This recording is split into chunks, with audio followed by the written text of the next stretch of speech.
Drawing or painting white objects on a white piece of paper can be incredibly challenging if you don't know what things you're looking for and if you're not working with the right materials. In this video, I am going to share with you tons of tips and the exact materials that I used when I created this piece of white flowers on a white piece of paper with colored pencils. So for this piece, I started with the line work and I did something a little different than I normally do. I actually played around with different colors for the line, and with a white subject matter that's going to be so light in value, I really wanted to make sure that the lines weren't going to draw attention to themselves. And I thought one way to do this could be to break up the color a bit. So it's not going to be one purple outline everywhere. Instead, it's going to switch and change. And sometimes I would do specific colors based on what I was seeing, like the insides of the flowers are both yellow. And so I echoed that with this yellow ochre colored pencil. But sometimes I just worked with one color for a while and got sick of it and switched to another color. And I liked the way that that turned out. And I'm excited to see how that impacts the final drawing. So far, it's going pretty well. The lines are really not drawing attention to themselves at all. When you want to see a white object on a white piece of paper begin to take form, the best way to do this is to anchor in the shadow shapes. So that's what I'm doing here with this violet gray color.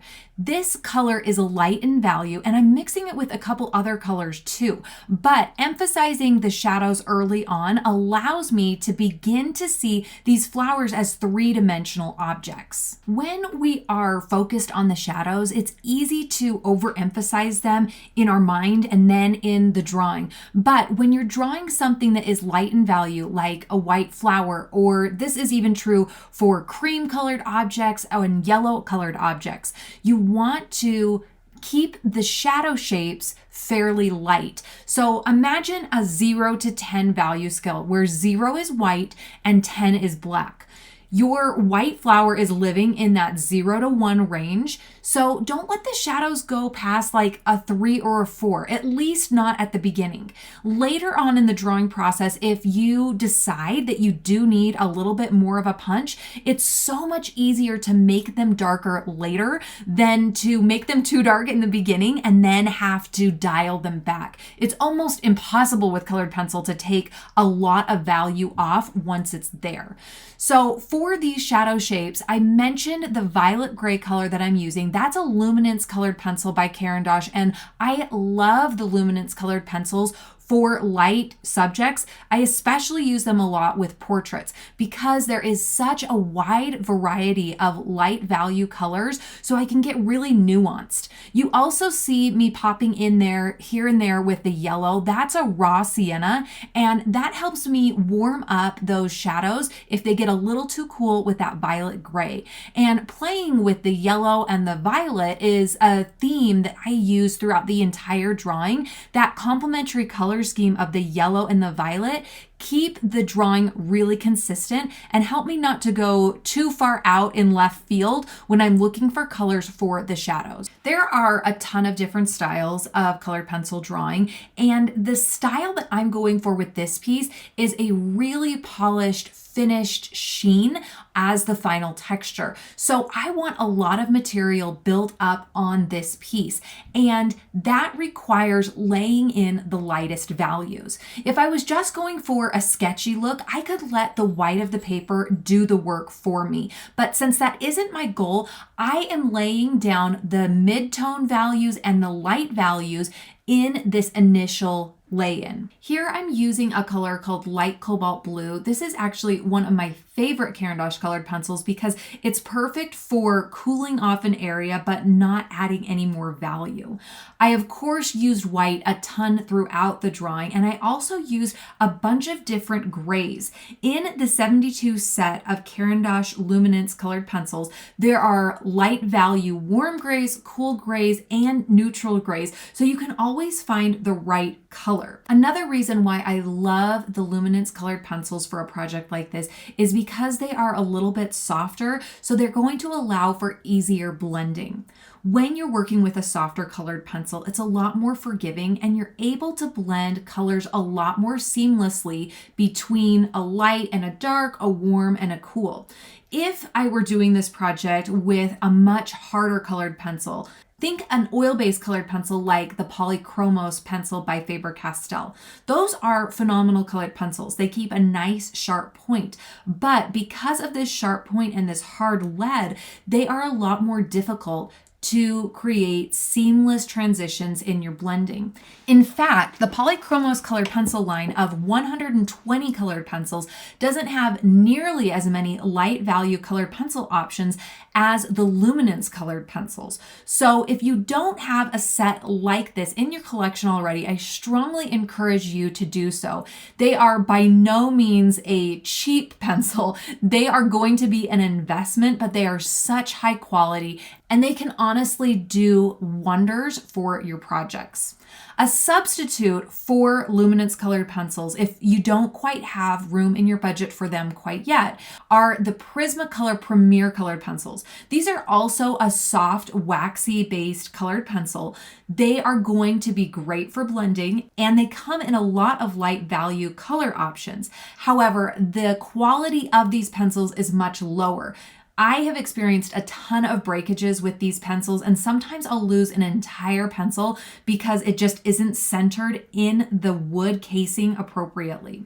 Additionally, the majority of Prismacolor Premier pencils are not light fast. So if you are planning on creating artwork that lasts a long time, or if you're planning on creating artwork to sell, I highly recommend the Luminance pencils over the Prismacolor pencils. I have included links to both of these pencil sets down in the links below, along with a link to the paper I'm using, which is the LIGHTFAST colored pencil paper by DERWENT. I strongly recommend all of these products, and using my link in the video notes is a great way to support the channel because I get a tiny commission back at no additional cost to you. Blending with odorless mineral spirits, also known as OMS or solvent, is an important part of my process and comes into play for most of my colored pencil pieces. I have a very detailed video linked down in the notes below about how to use solvent generally, but I want to touch on a couple things that are important when you use solvent on a white subject. So probably the number one thing that you need to keep in mind is make sure that your solvent is clean. It's really common when you use the same solvent for everything for it to get dirty and contaminated. And if you've just worked on a project with lots of blues, it's possible to bring some of that blue into your piece. And you definitely don't want to do that. When I use solvent to blend my colored pencils on this LIGHTFAST paper, I notice the surface texture of the paper change just a tiny bit, and it actually does so in a positive way. It introduces a texture that the white sticks to better, and I notice that it's easier to lighten up the subject and bring more brightness into it after blending with solvent.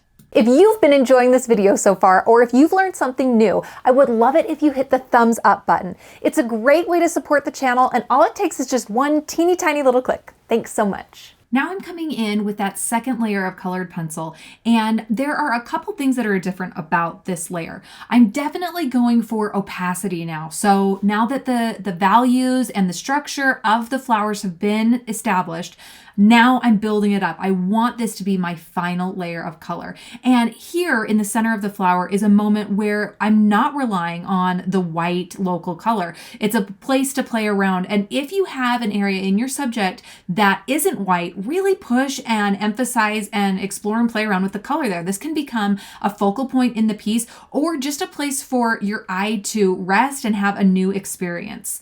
I've actually switched over to my LIGHTFAST colored pencils. And the reason that I did that is because the LIGHTFAST pencils hold a sharper point, so it was easier to get in there and really work on all those teeny tiny details in the center of the flower. Outside of those fine details in the center of the flower, I'm using the Luminance colored pencil to bring out the final texture, the final surface quality in the rest of the flower. And here I want to isolate one petal and really show you how much goes in to each individual white petal. You notice yellows, creams, warm grays, cool grays, purples, violets, so many colors. And to me, the magic and beauty of a white object comes in noticing all of the areas that aren't actually white and how they differ from each other. It can be really easy for this to become a carnival experience with so many bright, disassociated colors that aren't really linking together. So the way that I avoid that is I bring the color from one area into another. I allow that to be a soft, subtle fade in between, and then I'll often come over the top right here with white and burnish the whole area out. Or this could also be done with a cream color if an area isn't so light in value. And when you come over with pressure and burnish over the top, it really blends and synthesizes and pulls all those colors together while simultaneously leaving that area with a really finished sheen and just this polish. And I really feel that that is what's making the individual petals in these flowers work and then come together as a whole.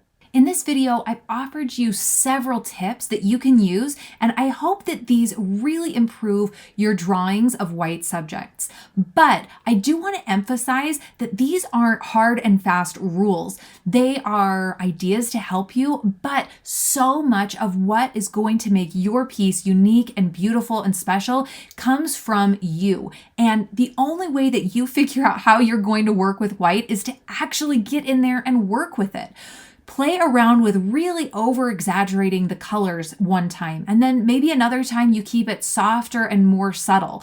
As you work with white subjects, you are going to develop maybe some shorthand, maybe some go-to strategies, and you are going to figure out how to make this work for you. So get in there, try it out, and I'd love for you to send me an image of your work over on Instagram at Lana Glowshot Art if you make something that you're kind of excited about. So now that you know all these tips and tricks and what supplies you need for drawing or painting white objects on white paper, I want you to give this a try. I'd also love to know which color you'd like me to spotlight next. Red, green, orange, purple. You tell me down in the comments below and I'll be sure to make a video dedicated to that color in the coming weeks.